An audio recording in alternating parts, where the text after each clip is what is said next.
Hello everybody, welcome back on The Pursuit of Wealth. It's Rod with Pow Group. We're going to get started here with an MJ sector review. Today is Friday, April 16th, and we're going to give it a couple minutes here for people to join us. Hope everyone had a great day. Happy Friday. I'm looking forward to the weekend, so without further ado, we'll just give it another minute or so, and then we'll get things started, and we'll get into the weekend.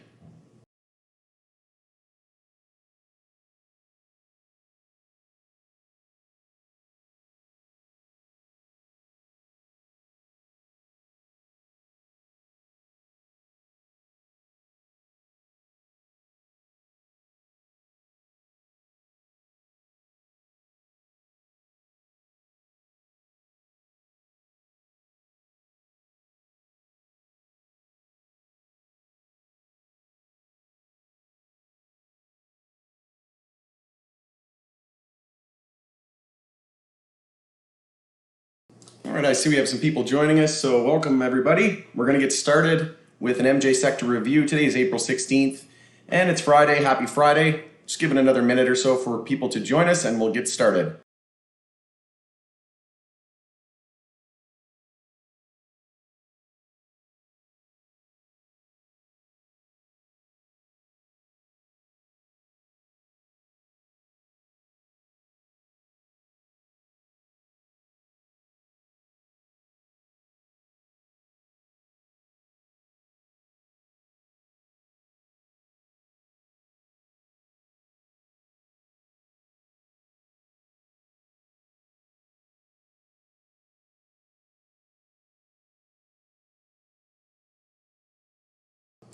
All right, welcome everybody. It's Friday, April 16th. Welcome back on The Pursuit of Wealth for an MJ sector review.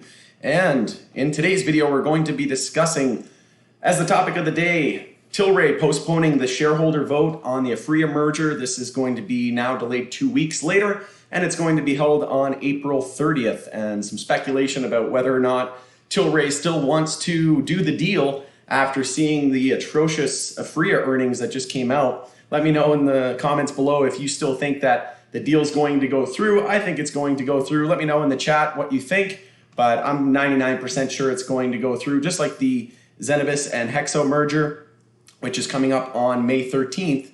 And we'll see what happens with Fire and Canopy, but lots of M&A activity on the go and lots to stay on top of.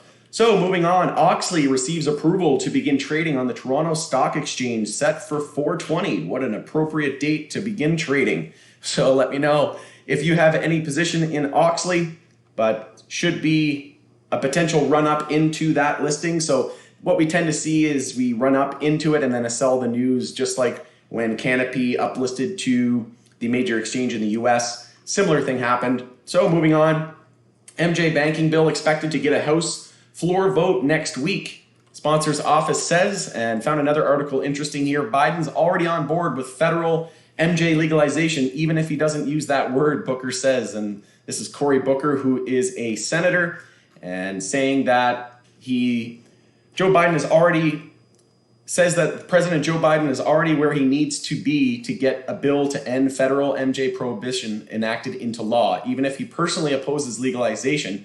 Confusion about the president's position comes down to semantics, the senator indicated. So we could see some potential developments on this into the weekend and into next week. We're going to keep an eye out. It's been a while since we've seen anything on the SAFE Act or anything in terms of legalization. Bipartisan bills to legalize medical MJ for military veterans introduced in Congress. Also, I did a video on this yesterday. You can check this out, but essentially Hexo had dilution news. They are raising $1.2 billion in a preliminary base shelf prospectus. So this is going to be over the next 25-month period. So it doesn't mean they're going to, just means they have the option to raise up to that amount. And this shouldn't be surprising, right? We knew that they were going to be expanding into the US, and we heard that the US is going to be following a similar model as the alcohol model with the MJ rollout. So if that does come to fruition, that's going to benefit LPs, and I think Hexo may know something that we don't. So moving on, taking a look at the Tilray chart. So Tilray was one of the weaker names. We confirmed a weekly downtrend here with a lower high into a lower low. and we lost weekly support. It was one of the first names to lose weekly support. We have earnings coming up around the end of May, third week of May. And you can see here, all our other names confirm weekly downtrends as well. And we do have a potential support here on CGC coming up at 2405 and 25 psychological. Taking a look at Aphria. So Aphria had weekly support at 1378. We got as low as 1303. We closed the week above EMA 26, which is definitely bullish to see. And one last hope for the bulls at this point. But we confirmed weekly downtrends.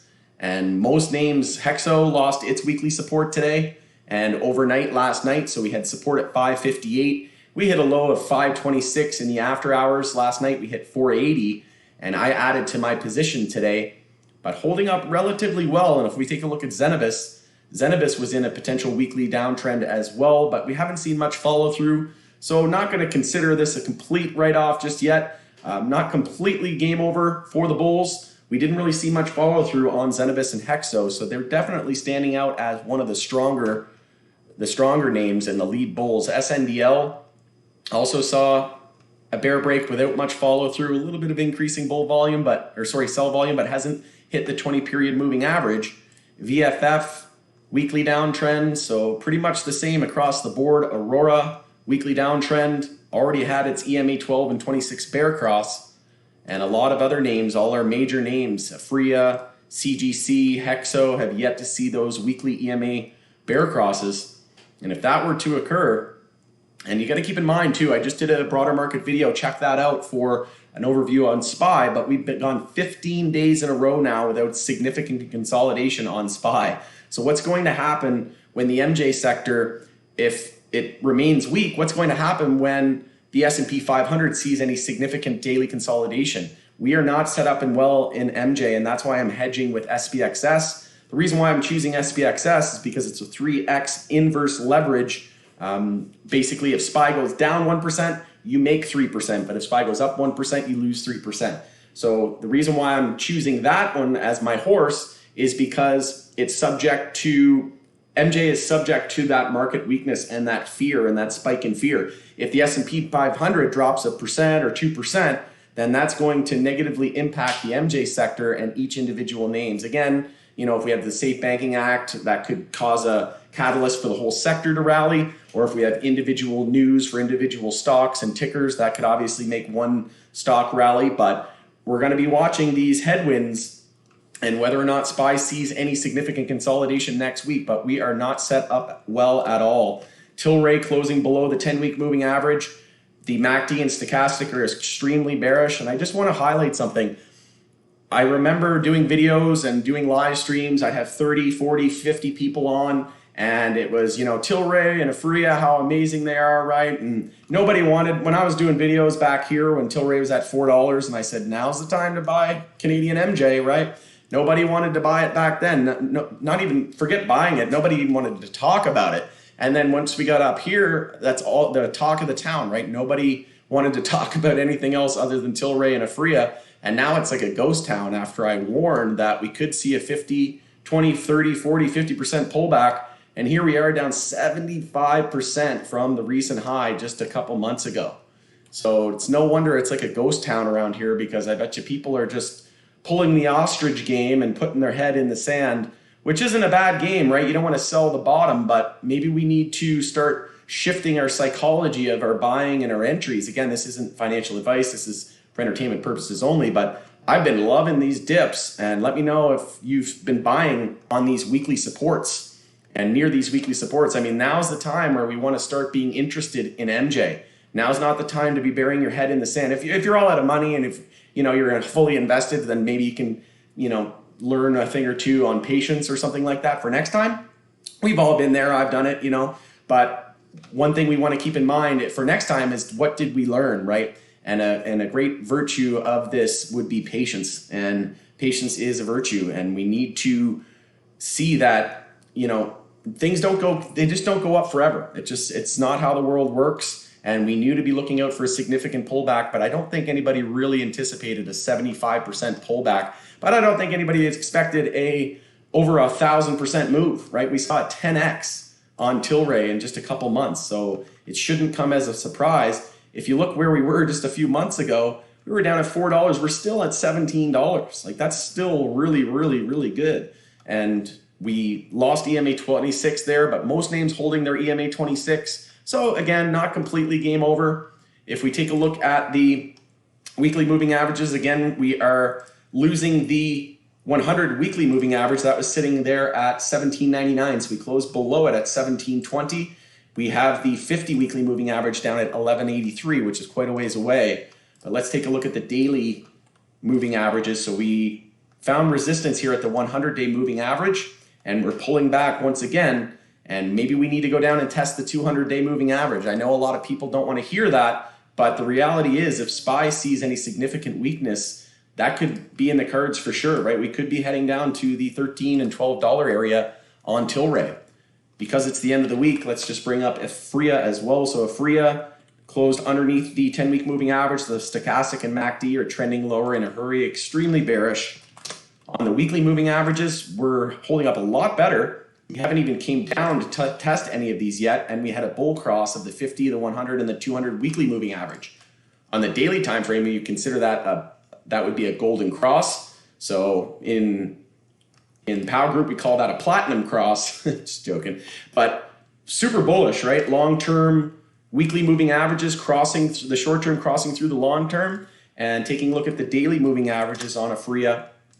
We're holding the 100-day. So Tilray was finding resistance at the 100-day moving average, and Aphria seems to be finding support. So again, if we do lose this 100, we could very well be going down to test the 200, which a lot of names is still yet to do. And that's entirely possible, right? We need to be prepared for all scenarios. What are you going to do if SPY rolls over? What are you going to do if we lose weekly supports on MJ names? What are you going to do if we confirm weekly downtrends? Those are all scenarios that have happened or that could happen. 2 out of those 3 scenarios have already happened. We've already lost weekly support on most names. We've already confirmed weekly downtrends on most names. The only thing that hasn't happened yet is SPY consolidation, the S&P 500. So again, you need to be prepared. It's great to have it's great to be bullish and say, to the moon and Aphria and Tilray, they're just going to go to $100 straight from here. Well, I'm sorry, but that's not how things work, right? We need to be prepared, whether that means hedging or de-risking a little bit, holding a little bit more cash than we normally would. Whatever you got to do to help you sleep at night, right? And we close underneath the weekly VWAP on Tilray as well, which is the first time that's happened in many months. And let's take a look at Aphria. Aphria just bounced right off of it, so hasn't lost it. So again, not completely game over yet for the bulls. Aphria held its weekly VWAP. So moving over to USMJ. MSOS just searching for that weekly high or low. Still in a weekly and daily downtrend. Rejecting at EMA 12. It's been rock solid resistance, an absolute brick wall. So we're attempting to form a daily high or low here compared to 38.80. If we can form this high or low compared to 38.80, then make our way back up to resistance at 44.68. If we break that level, we confirm a daily uptrend, and that's what we need to see to be confident that these weekly lows are set.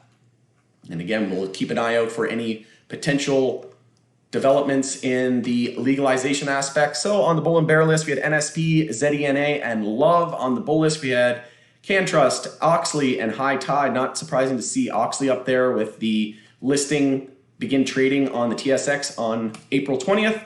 So on the bull and bear list in the US, we had CXXI, MJNA, TAUG, and on the bull list, we had KBEV, BAM, and TAT. CL honorable mention as well, and Cureleaf it looks like, or no, Cresco. So let's just take a look at some of our other major MSOs. So held the EMA 26 on the weekly on CL. Cura held its EMA 26. GTII held its as well. MSOS didn't even test it. Trulieve, one of the weaker names for sure after leading this market higher and right on its EMA 26, but ultimately closed above it. So again, we're not completely game over.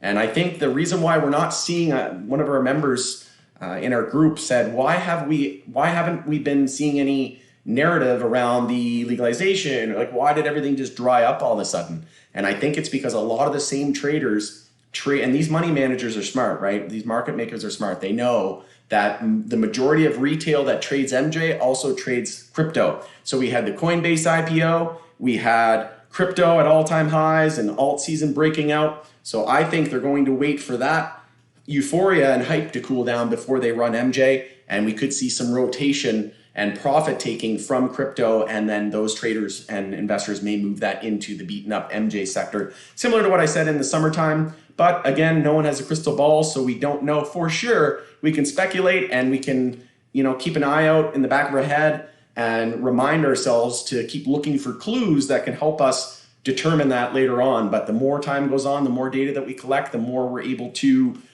piece together the puzzle, so to speak, and determine the most likely scenario. So with that, thanks again for joining us on the Pursuit of Wealth for an MJ sector review. I hope you have a fantastic weekend, and best of luck into the trading week next week. We shall